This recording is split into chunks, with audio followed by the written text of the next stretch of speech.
एह् आकाशवाणी जम्मू है। संजा खबरें च तुंदा स्वागत। पैह्ले मुक्ख खबरें कन्नै मैं पूनम डोगरा। प्रधानमंत्री नरेंद्र मोदी होरें शंघाई सहयोग संगठन SCO काउंसल दे राष्ट्रीय अध्यक्षें दी 21वीं बैठक दे खुल्ले इजलास गी संबोधित करदे होई मिंबर मुल्खें गी कट्टरवाद दे खिलाफ रलियै लड़ाई करने लेई गलाया ऐ। केंद्रीय मंत्रियें आम लोकें तगर पुज्ज बनाने आह्ले कार्यक्रम तैह्त बारामूला, बांदीपुरा ते भद्रवाह दा दौरा लाया ते गलाया जे सरकार ने जम्मू कश्मीर दे पूरे पराते विकास दी पक्क ध्याई दी ऐ। उपराज्यपाल मनोज सिन्हा होरें गलाया जे उंदा प्रशासन जम्मू कश्मीर च समाज दे सब्भनें तबकें दा कल्याण यकीनी बनाने प्रति वचनबद्ध ऐ। उनें बुजुर्गें लेई राष्ट्रीय हैल्पलाइन गी कीता शुरू। जम्मू कश्मीर च कोविड दे मामले च बिंद बाद्धा दिक्खने गी लब्भा ऐ। 170 नमें मामले दी पुष्टि होई ऐ। मुल्ख च कोविड शा बल होने दी दर 97.65%। 77 करोड़ 24 लक्ख शा मते कोविड रोधी टीके लाई दित्ते गे न। खबरें दी तफसील शा पैह्ले इक अपील। राष्ट्र ने 18 ब'रे कोला मती बरेसू दे लोकें गित्ते 21 जून 2021 थमां सरकारी केंद्रें च मुफ्त कोविड-19 टीकाकरण अभियान च तेजी लेई आंदी ऐ। अस युवा श्रोताएं गी सलाह दिन्ने आं जे ओह् टीका लोआई लैन। साढ़े श्रोताएं गी इब्बी सलाह दित्ती जंदी ऐ जे ओह् सुरक्षा उपाएं च कमी नेईं करन की जे कोविड-19 दा साढ़ी जिंदू पर खतरा अजें बी बने दा ऐ। मेहरबानी करियै जेकर बाह्र जाना अत जरूरी नेईं होवे ते घर गै रवो ते 4 सखल्ले उपाऽ जारी रक्खो। मुंहै पर मास्क पाओ, समाजी छिंडे गित्ते 2 गज दी दूरी रक्खो, हत्थ ते मुंहै गी साफ सुथरा रक्खने पर मुक्ख ध्यान देओ ते कोविड थमां बचाऽ आह्ला टीका लोआई लैओ। कोविड मुतल्लक कुसै जानकारी ते मार्गदर्शन गित्ते तुस राष्ट्रीय हैल्पलाइन नंबरें पर संपर्क करी सकदे हो। नंबर न 011 2397 8046 ते 1075। ते हुन खबरें दी तफसील कन्नै विजय बजाज। प्रधानमंत्री नरेंद्र मोदी होरें आखेआ जे शंघाई सहयोग संगठन दे सामने औने आह्ली समस्याएं दी असल जड़ कट्टरवाद दा बधना ऐ। उनें आखेआ जे अफगानिस्तान च हाल दिएं घटनाएं कट्टरवाद करी पैदा चुनौतिएं गी होर साफ करी दित्ता ऐ। वीडियो कांफ्रेंस दे राएं शंघाई सहयोग संगठन काउंसल दे राष्ट्रीय अध्यक्षें दी 21वीं बैठक दे खुल्ले इजलास गी संबोधित करदे होई श्री मोदी होरें आखेआ जे इस खेत्तर च सब्भनें शा बड्डी चुनौतियां रमानदारी, सुरक्षा ते विश्वास दी कमी कन्नै सरबंधत न। प्रधानमंत्री होरें आखेआ जे कट्टरवाद दे खलाफ लड़ाई ना छड़ी इलाकाई सुरक्षा ते विश्वास आस्तै जरूरी ऐ, सगुआं युवाएं दे उज्जवल भविक्ख गी यकीनी बनाने आस्तै बी अत्त जरूरी ऐ।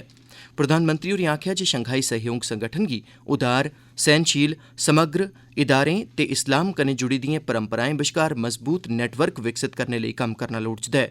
उनें गलाया जे ऐतिहासिक रूप कन्नै मध्य एशियाई खित्ता उदारवादी ते प्रगतिशील संस्कृतिएं दा गढ़ रेहा ऐ।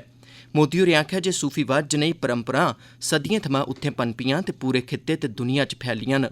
प्रधानमंत्री होरें आखेआ जे भारत मध्य एशिया दे कन्नै राबते बेहतर बनाने आस्तै वचने बज्झे दा ऐ, कीजे ओह्दा मन्नना ऐ जे मध्य एशियाई मुल्ख भारती बजारें कन्नै जुड़ियै लाह् हासल करी सकदे न।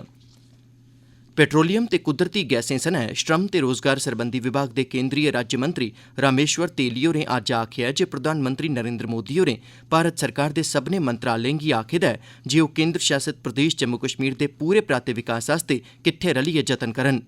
आम लोकें तोड़ी पुज्ज बनाने आह्ले अभियान दे तैह्त केंद्री राज्यमंत्री होरें अज्ज भद्रवाह दा दौरा लाया। इस मौके उनें आखेआ जे पिछले 7 ब'रें दे दौरान मंत्रालय ने ऐसे केईं कार्यक्रम चलाए न जिंदा मकसद विकास बाद्दे आह्ली प्रक्रिया गी होर रफ्तार देना ऐ।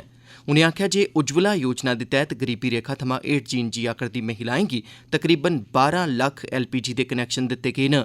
उनें इब्बी आखेआ जे उंदा मैह्कमा जम्मू च ESIC अस्पतालै दा दर्जा बधाइयै उसी 50 बिस्तरें थमां 100 बिस्तरें आह्ला बनाई देग। एह्दे अलावा ओमपुरा बडगाम च 160 करोड़ रपे दी लागत कन्नै ESIC अस्पताल दे निर्माण दी मंजूरी बी देई दित्ती गेई ऐ।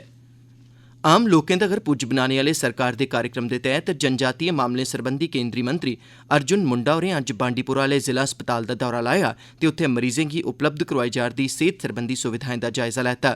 मंत्री होरें इस मौके अस्पताल दे अमले ते डाक्टरें कन्नै मलाटी कीती ते अस्पताल च लोकें गी उपलब्ध सुविधाएं बारै बी जानकारी लैती।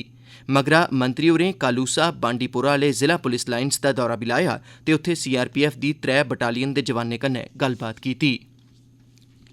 केंद्री संचार राज्यमंत्री देबू सिंह चौहान होरें राव जयमल राठौर हुंदे 515वें जन्म ध्याड़े दे मौके पर सोनामर्ग च इक यादगारी डाक टिकट जारी कीती। एह्दे मगरा चौहान होरें जोजिला टनल दे चला'रदे निर्माण कम्में दा जायजा लैता। चौहान होरें गांदरबल च माता खीर भवानी मंदरै च मत्था टेकेआ ते देसै दी शांति, सुख समृद्धि ते बाद्दे विकास लेई प्रार्थना कीती। केंद्री मंत्री सर्बानंद सोनोवाल होरें अज्ज आखेआ जे कश्मीरी पंडितें गी परतियै घाटी च बसाने लेई कीते जा करदे जतनें दे तैह्त 336 कश्मीरी पंडित परोआरें लेई 40 करोड़ रपे दी लागत कन्नै आरजी रिहायश आह्ला कैंप बनाया जाग। बारामूला च इस कैंप लेई नींह पत्थर रक्खने परैंत मंत्री होरें आखेआ जे कश्मीर घाटी च परतोने ते उत्थे रमानदारी कन्नै जीने दी इच्छा रक्खने आह्ले कश्मीरी पंडित परोआरें आस्तै एह् केंद्र सरकार दी तरफा पुट्टी गेदी बड़ी महत्व आह्ली गैं ऐ। उनें आखेआ जे कश्मीर दे लोक बी चांह्दे न जे कश्मीरी पंडित घाटी च परतोई औन तां जे ओह् बी उंदे कन्नै मिलियै रमानदारी कन्नै जी सकन। लेफ्टिनेंट गवर्नर मनोज सिन्हा होरें अज्ज आखेआ जे उंदा प्रशासन जम्मू कश्मीर च समाज दे सब्भनें तबकें दा कल्याण यकीनी बनाने आस्तै वचनबद्ध ऐ।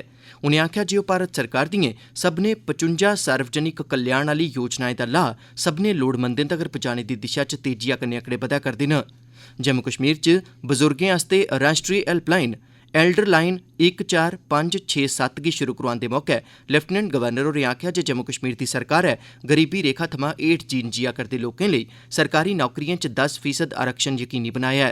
एह्दे अलावा अंतर्राष्ट्री बन्ने जां कब्जा रेखा दे कन्नै लगदे ग्राएं च रौह्ने आह्ले लोकें लेई आरक्षण गी 3% शा बधाइयै 4% कीता गेआ ऐ। इआं गै कोविड कारण प्रभावित परोआरें गी माली मदाद उपलब्ध करोआने आस्तै सक्षम योजना बी शुरू कीती गेई ऐ।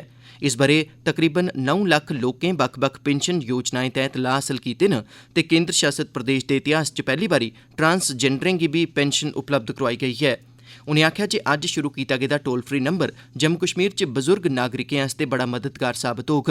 इस मौके लेफ्टिनेंट गवर्नर होरें 920 दिव्यांग लोकें गी मोटर कन्नै चलने आह्ले 3 टैरें आह्ले सैकल ते 3 करोड़ 25 लक्ख रपें दे होर दुए उपकरण बी बंडे।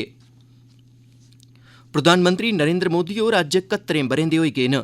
खरे प्रशासन लेई सेवा ते समर्पण दे पिछले 2 दहाकें दे दौरान प्रधानमंत्री होरें अपने अनथक जतनें कन्नै करोड़ें बद्दे लोकें दे जीवन च सकारात्मक बदलाव आह्न्ने न ते गरीबें दिएं बुनियादी समस्याएं गी बी हल कीता ऐ। आकाशवाणी पासेआ प्रधानमंत्री नरेंद्र मोदी हुंदे बक्ख-बक्ख सैक्टरें च योगदान बारै औने आह्ले दिनें च केईं कार्यक्रम प्रसारित कीते जाङन। तोआईं राष्ट्रपति रामनाथ कोविंद, उपराष्ट्रपति एम वैंकैया नायडू ते गृहमंत्री अमित शाह होरें प्रधानमंत्री होरें गी उंदे जन्म ध्याड़े पर मुबारकबाद दिंदे होई उंदी खरी सेह्तु दी कामना कीती ऐ। भारत दी आज़ादी दा 75वां ब'रा शुरू होने दे सिलसिले च आकाशवाणी जम्मू दा क्षेत्रीय समाचार एकांश जम्मू यूनिवर्सिटी दे डिपार्टमेंट ऑफ स्टूडेंट्स वेलफेयर दे सैह्योग कन्नै पेश करा करदा ऐ विशेष प्रश्नोत्तरी आज़ादी का Amrit Mahotsav quiz India at 75। एह्दे तैह्त हर सोमवारें बडलै 9:20 आह्ले डोगरी बुलेटिन च इक सोआल पुच्छेआ जंदा ऐ जेह्दा जवाब श्रोता साढ़े ईमेल एड्रेस india75quiz@gmail.com पर भेजी सकदे न। सभनें शा पैह्ले जवाब भेजने आह्ले 3 श्रोताएं गी जेतू घोषित कीता जंदा ऐ ते उंदे नांऽ दा ऐलान अगले रोज़ मंगलवार बडले आह्ले डोगरी बुलेटिन च कीता जंदा ऐ। श्रोताएं अग्गे अपील ऐ जे ओह् जवाब दे कन्नै अपना पूरा पता बी लिखन तां जे जेतुएं गी सर्टिफिकेट डाक राएं उंदे घरें तोगर पजाए जाई सकन। एह् खबरां तुस आकाशवाणी जम्मू थमां सुना'रदे ओ। हून बाकी दियां खबरें कन्नै पूनम डोगरा। केंद्र शासित प्रदेश जम्मू कश्मीर च पिछले 24 घैंटे दे दौरान कोरोना वायरस दे नमें मामले च बिंद बाद्धा दिक्खने गी लब्भा ऐ। एह्दे 170 नमें मामले सामने आए न। इंदे चा 41 मामले जम्मू डिवीजन थमां ते 129 मामले कश्मीर घाटी थमां दर्ज कीते गे न। एह्दे अलावा कल 98 होरनें मरीजें गी ठीक होने परैंत कल प्रदेश दे बक्ख-बक्ख अस्पतालें थमां छुट्टी बी देई दित्ती गेई। इनेंगी मलाइयै प्रदेश च अजें तक्कर कोविड थमां ठीक होने आह्लें दी गिनतरी 3,21,603 होई गेई ऐ, जेह्ड़ी अजें तक्कर सामने आए दे कुल मामले दा 98.22% बनदा ऐ। अजें तक्कर जम्मू कश्मीर च 18 ब'रें शा बद्ध दी उमरी दे 70% लोकें गी कोविड थमां बचाऽ आह्ला पैह्ला टीका लाई दित्ता गेदा ऐ। एह्दे अलावा इस्सै उमरी दे तकरीबन 25% लोकें गी दूआ टीका बी लाई जाई चुके दा ऐ। तोआईं मुल्ख भरै च कोविड थमां ठीक होने आह्लें दी दर 97.65% होई गेई ऐ। उआं पिछले 24 घैंटे दे दौरान मुल्ख भरै थमां कोविड दे 34,403 नमें मामले सामने आए न ते 320 लोकें दी मौत बी होई ऐ। मुल्ख भरै च चलाए जा करदे टीकाकरण अभियान दे तैह्त अजें तक्कर 77 करोड़ 24 लक्ख शा मते कोविड रोधी टीके लाए जाई चुके दे न। सुरक्षा बलें पुलवामा जिले दे तेलंगाम ग्रां शा 4 पिस्तौलां ते होर दूआ असला बरूद बरामद कीता ऐ। इक जरूरी सूह थ्होने मगरा सुरक्षा बलें ग्रां च तपाशी अभियान चलाया, जिस दौरान एह् समेयान बरामद कीता गेआ। इस मामले च FIR कीती गेई ऐ ते अगेत्री कार्रवाई कीती जा करदी ऐ। जनजातीय तबके दे बाद्धे विकास गी ध्याना च रखदे होई जनजातीय कल्याण विभाग जनजातीय शोध संस्थान गी स्थापत करने बारै कम्म करा'रदा ऐ। विभाग जनजातीय कल्याण ते विकास सरबंधी बक्ख-बक्ख अनुसंधान क्षेत्रें च फैलोशिप भी जारी करा'रदा ऐ। जनजातीय अनुसंधान संस्थान जेह्दा हैडक्वार्टर श्रीनगर ऐ, ओह्दे हून जम्मू यूनिवर्सिटी, बाबा गुलाम शाह बादशाह यूनिवर्सिटी रजौरी, कश्मीर यूनिवर्सिटी ते सेंट्रल यूनिवर्सिटी च भी शोध केंद्र होङन। त्र'ऊं म्यूजियम दा निर्माण द'ऊं मरह्ले तैह्त पुंछ रजौरी ते GDCT जम्मू च कीता जाग ते एह्दे अलावा रामनगर ते डोडा च भी शोध संस्थान खोलने दा प्रस्ताव ऐ। प्रधानमंत्री कौशल विकास योजना तैह्त रेलवे रेल कौशल विकास योजना पेश करा करदा ऐ। एह्दे तैह्त पूरे मुल्क च फैले दे 75 रेलवे सिखलाई संस्थानें च 50,000 योग्य मेदवारें गी 3 ब'रे लेई सिखलाई दी सुविधा उपलब्ध कराई जाग। 10वीं दी परीक्षा पास करी चुके दे मेदवार जिंदी उमर 18 शा 35 ब'रे दे बश्कार ऐ, ओह् इस सिखलाई कोर्स लेई अप्लाई करी सकदे न। ते हुन अखीरै च खास खबरां इक बारी परतियै। प्रधानमंत्री नरेंद्र मोदी होरें शंघाई सहयोग संगठन काउंसल दे राष्ट्रीय अध्यक्षें दी 21वीं बैठक दे खुल्ले इजलास गी संबोधित करदे होई मिंबर मुल्खें गी कट्टरवाद दे खिलाफ रलियै लड़ाई लड़ने लेई आखेआ ऐ। केंद्री मंत्रियें आम लोकें तगर पुज्ज बनाने आह्ले कार्यक्रम दे तैह्त बारामूला, बांडीपोरा ते भद्रवाह दा दौरा लाया ते गलाया जे सरकार नै जम्मू कश्मीर दे पूरे पराते विकास दी पक्क ध्याई दी ऐ। लेफ्टिनेंट गवर्नर मनोज सिन्हा होरें आखेआ जे उंदा प्रशासन जम्मू कश्मीर च समाज दे सब्भनें तबकें दा कल्याण यकीनी बनाने प्रति वचनबद्ध ऐ। उनें बजुर्गें आस्तै राष्ट्री हेल्पलाइन गी शुरू करोआया ते जम्मू कश्मीर च कोविड दे मामलें च बिंद बाद्दा दिक्खने गी लब्भा ऐ। पिछले 24 घैंटें च 170 नमें मामलें दी पुष्टि होई ऐ। मुल्क च कोविड शा बल होने दी दर 97.65% होई गेई ऐ ते 77 करोड़ 24 लक्ख शा मते कोविड रोधी टीके लाई दित्ते गेदे न। एह्दे कन्नै गै खबरें दा एह् बुलेटिन समाप्त होआ।